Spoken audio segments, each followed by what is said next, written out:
प्रियजनो, आज या प्रसंगी तुमचं स्वागत असो. बरेच दिवसातून या व्हिडिओच्या माध्यमाच्याद्वारे तुमच्याशी बोलण्याचा हा देवबापाने प्रसंग दिला, त्याचे उपकार मानतो. प्रियजनो, आजची जगाची परिस्थिती जर आपण पाहिली तर ही जगाची परिस्थिती कशी आहे. ह्या नवीन वर्षामध्ये आपण पदार्पण करत असताना जर आपण आपल्या आजूबाजूचा परिसराचा विचार केला किंवा एखाद्या गावामध्ये आपण गेलो किंवा आपल्या शहरामध्ये आपण गेलो तर आम्हाला एक गर्दीचं ठिकाण आम्हाला पाहावयास मिळतं. आणि असं गर्दीचं ठिकाण आज कोणतं असेल तर ते गर्दीचं ठिकाण हे आहे की हॉस्पिटल, दवाखाने. आज ह्या जगामध्ये पुष्कळसे हॉस्पिटल आहेत, दवाखाने आहेत. अनेक प्रकारच्या रोगांनी लोक हे पछाडलेले आहेत आणि अशा ह्या रोग्यांना आज कशाची गरज आहे तर पवित्र शास्त्राचा जर आपण बारकाईने विचार केला तर जे आजार आहेत, जे आजाराचं मूळ कोणतं आहे ते हे सांगण्याची गरज नाही. आणि ते आजाराचं मूळ म्हणजे देवाज्ञा मोडणं. आणि जर आम्ही देवाज्ञा मोडल्या तर त्याच्यापासून अनेक प्रकारचे रोग, अनेक प्रकारचे विकार हे आम्हाला पाहायला मिळतात. पण ज्या वेळेस एखादा रोगी दवाखान्यात जातो आणि दवाखान्यात गेल्यानंतर डॉक्टरच्या समोर आम्ही बसतो आणि डॉक्टर आम्हाला विचारतात की तुम्हाला काय झालं. आणि ज्यावेळेस एखादा पेशंट डॉक्टरला सांगते की मला असा असा त्रास आहे, आणि ज्यावेळेस डॉक्टरला तुम्ही सांगितल्यानंतर तुम्हाला कोणता त्रास आहे आणि ज्यावेळेस तुम्ही डॉक्टरला तुमचा त्रास, तुमचा विकार सांगता त्यावेळेस डॉक्टर काय करतो माहिती आहे का, की तो डॉक्टर तुम्हाला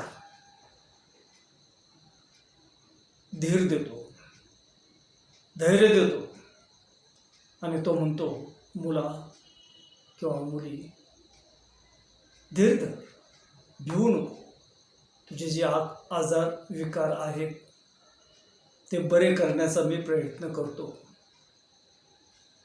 पण एका तुम्हाला महान डॉक्टरांची ओळख मी करून देऊ इच्छितो आणि तो डॉक्टर आहे, तो डॉक्टरांचा डॉक्टर आणि वैद्यांचा वैद्य कोण आहे तर तो प्रभू येशू ख्रिस्त आहे. प्रभू येशू ख्रिस्त ज्यावेळेस या जगामध्ये होते त्यावेळेस त्यांनी अनेक प्रकारचे रोग त्याने बरे केले, अनेक प्रकारचे चमत्कार त्याने केले. आणि प्रभू येशू ख्रिस्ताने जे काही चमत्कार केलेले आहेत आणि होते ते चमत्कार प्रभू येशू ख्रिस्ताने कोणकोणते केले तर आपण थोडक्यात आपण पाहूया की पवित्र शास्त्र, देवाचं वचन बायबलमध्ये त्या संबंधी आम्हाला काय सांगतं. आणि ज्यावेळेस डॉक्टरने आम्हाला धैर्य दिल्यानंतर ज्यावेळेस डॉक्टर आमची नाडी तपासतो किंवा तो आम्हाला चेक करतो आणि ज्यावेळेस डॉक्टर आम्हाला स्पर्श करतो, त्या डॉक्टरच्या स्पर्शाने काही पेशंट असे सांगतात, काही लोकांचा अनुभव ते सांगतात की डॉक्टरच्या स्पर्शाने आमचा निम्मा आजार हा बरा झाला. तर हे एका डॉक्टरची मी तुम्हाला ओळख करून देणार आहे आणि तो डॉक्टरांचा डॉक्टर म्हणजे तो प्रभू येशू ख्रिस्त आहे. त्याच्या एका स्पर्शाने निम्मा आजार नाही तर तो संपूर्ण आजार तो बरा होतो. आणि नव्या करारामध्ये अशी पुष्कळशी उदाहरणं आहेत. आणि ते उदाहरण आपण पाहूया की एक विकाराचा आत्मा लागलेली एक स्त्री आणि 18 वर्ष त्या विकाराच्या आजाराने ती त्रस्त होती. 18 वर्ष. आणि तो विकाराचा आजार कोणता होता तर तो विकार ती कुबडी होती. तर चला आपण बायबलमध्ये काय सांगितले ते आपण पाहूया. तर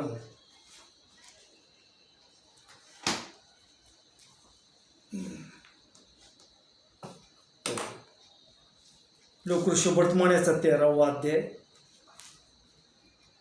आपल्याकडं बायबल असेल तर लोकऋषी वर्तमानाचा 13वा अध्याय आणि 11 ते 13 वचन आपण वाचूया. त्या ठिकाणी एक सुंदरसं प्रभू येशू ख्रिस्ताने हे उदाहरण दिलेलं आहे. आणि ते उदाहरण हे आहे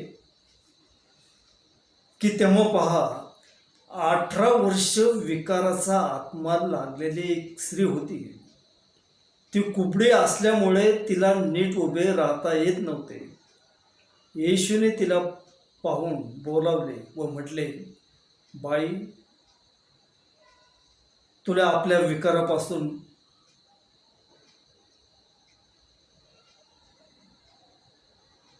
मुक्त झाले आहेस. त्याने तिच्यावर हात ठेवताच ती सरळ झाली व देवाचा महिमा वर्णू लागले. ज्या वेळेस प्रभू येशू ख्रिस्ताने त्या स्त्रीला, त्या बाईला स्पर्श केला, 18 वर्ष ती त्रासात होते आणि प्रभू येशू ख्रिस्ताने तिला स्पर्श केला आणि ती सरळ झाली आणि देवाचा महिमा करत ती गेली.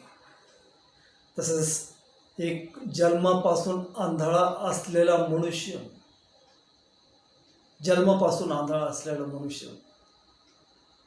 तो प्रभू येशू ख्रिस्ताकडे आला आणि त्याला आणण्यात आलं. आणि ज्यावेळेस प्रभू येशू ख्रिस्ताने त्याच्या डोळ्याला स्पर्श केला त्यावेळेस त्याला दिसू लागलं, तो डोळं झाला आणि देवाचा महिमा करीत तो आपल्या घरी गेला. त्याचप्रमाणे पवित्र शास्त्र जर आम्ही बारकाईने पाहिलं तर आणखी एक लकवा आलेला मनुष्य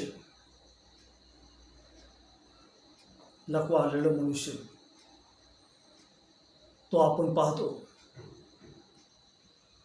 की त्याचं शरीर, लकवा आलेलं माणसाचं शरीर आपण पाहतो का एखाद्या वेळेस तो लटलट कापू शकतो. त्याच्या हातापायाचं ते कंपन होऊ शकतं किंवा त्याचं तोंड वाकडं तिकडं होऊ शकतं.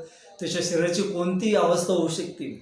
पण ज्यावेळेस त्याला प्रभू येशू ख्रिस्ताकडे आणलं त्यावेळेस प्रभू येशू ख्रिस्ताने त्याला स्पर्श केला आणि त्याचा लकवा हा बरा झाला. त्यानंतर एक कुष्ठरोगी, एक लेपर्शी, तो लेपर्शी प्रभू येशू ख्रिस्ताकडे आला आणि प्रभू येशू ख्रिस्ताने त्याला स्पर्श केला आणि त्याचा जो काही कुष्ठरोग आहे तो कुष्ठरोग बरा झाला. प्रभू येशू ख्रिस्ताने त्याला स्पर्श केला आणि त्याचा कुष्ठरोग गेला. त्यानंतर आणखी 2 आंधळे आले आणि प्रभू येशू ख्रिस्ताने त्यांच्या डोळ्याला स्पर्श केला आणि त्यांना दिसू लागलं. त्यानंतर आणखी एक आंधळा आला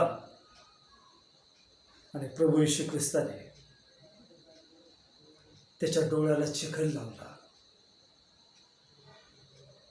आणि तो बरा झाला. त्यानंतर पेत्राच्या घरी प्रभू येशू ख्रिस्त गेला. त्यावेळेस त्याची सासू तापाने फणफणलेली होती. प्रभू येशू ख्रिस्ताने तिला स्पर्श केला आणि तिचा आजार बरा झाला, तिचा ताप गेला. येशू ख्रिस्ताच्या स्पर्शाने हा ताप जातो आणि ताप तो गेला. एक रक्तस्राव स्त्री 18 वर्ष नाही 12 वर्ष, मत्तकृष्णवर्तमानाचा 9वा अध्यायामध्ये आहे की 12 वर्ष त्या स्त्रीच्या अंगावरून जात होतं. तो अंगावर जाणं रक्तस्राव होणं तो एक विकार आहे, तो आजार आहे. सर्व प्रकारचे उपाय तिने केले, ती थकली, पण ती म्हटली मी त्याच्या वस्त्राच्या गोंड्याला स्पर्श केला तर मी बरी होईल. तिचा विश्वास होता आणि तिने प्रभू येशू ख्रिस्ताच्या गोंड्याला स्पर्श केला आणि ती बरी झाली. प्रभूला गौरव असो, त्याची स्तुती असो. त्याचप्रमाणे 38 वर्ष दुखणाईत मनुष्य, किती 38 वर्ष तो एकाच जागेवर पडून होता. तो वाट पाहत होता, त्याला बरे होण्याची इच्छा होती. आणि प्रभू येशू ख्रिस्त बोलले, उठ, आपली बाज घेऊन चालू लाग. ती प्रभू येशू ख्रिस्ताची आज्ञा मानली आणि त्याने बाज घेतली आणि तो चालू लागला. आणि म्हणून प्रियजन हो, जे सामर्थ्य 2020 सालापूर्वी होतं, ते सामर्थ्य आजही प्रभू येशू ख्रिस्तामध्ये आहे. कारण तो काल, आज, उद्या, युगानुयुग हा तो सारखाच आहे. तो बदलणारा तो देव नाही. जे सामर्थ्य प्रभू येशू ख्रिस्ताला होतं, जो अधिकार प्रभू येशू ख्रिस्ताला होता, तोच अधिकार त्याच्या सेवकांना त्याने बरं केलेले. तोच अधिकार प्रभू येशू ख्रिस्ताने त्याच्या सेवकांना तो देव केलेला आहे. आणि आजही चमत्कार होत आहेत. आणि म्हणून ज्या आजाराने तुम्ही त्रस्त आहात, त्या आजारावर तुम्ही हात ठेवा. प्रभूचा हात म्हणून, प्रभूचा स्पर्श म्हणून तुम्ही ज्या आजाराने त्रस्त आहात, त्या भागावर तुम्ही हात ठेवा. आणि असं समजा की आज प्रभू येशू ख्रिस्त मला स्पर्श करत आहे. तो तुम्हाला आज तो रोगमुक्त करत आहे. त्याने तुमचे आणि माझे संपूर्ण मानवजातीचे त्याने विकार हे वाहिले. त्यास बसलेल्या फटक्यांनी आम्हास आरोग्य प्राप्त झाले आहे. आणि आज प्रभू येशू ख्रिस्त तुम्हाला स्पर्श करत आहे. तुम्ही प्रभू येशू ख्रिस्तावर विश्वास ठेवा.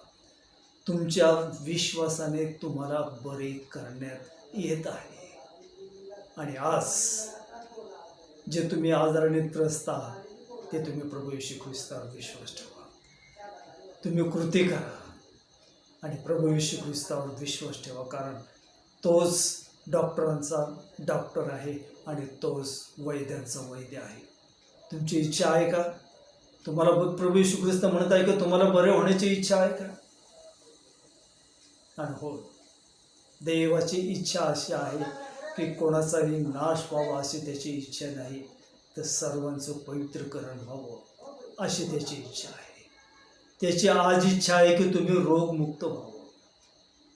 हो, त्याची इच्छा आहे की तुम्ही रोगमुक्त व्हावं. तुम्ही त्या प्रभू येशू ख्रिस्तावर विश्वास ठेवा आणि तो किती चांगला तो देव आहे याचा अनुभव घेऊन पहा.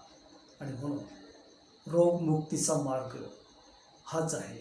आणि तो मार्ग म्हणजे प्रभू येशू ख्रिस्त. अनुभव घेऊन पहा, अनुभव घेऊन पहा. तो जगप्रसिद्ध तो डॉक्टर आहे आणि आज तो तुम्हाला स्पर्श करत आहे. आणि म्हणून येशू ख्रिस्ताच्या नावाने ज्या भागावर तुम्ही हात ठेवलेला आहे, ज्या विकारावर तुम्ही हात ठेवलेला आहे, तो विकार आज येशू ख्रिस्ताच्या नावाने गेलेला आहे असा तुम्ही विश्वास ठेवा आणि प्रभूला गौरव द्या, त्याची स्तुती करा. देवा, या रात्रीच्या वेळेस तुमचे सर्व आजार आणि विकार तो बरे करत आहे आणि केलेले आहे असा विश्वास ठेवा. देवबापाला गौरव असो, त्याची स्तुती असो.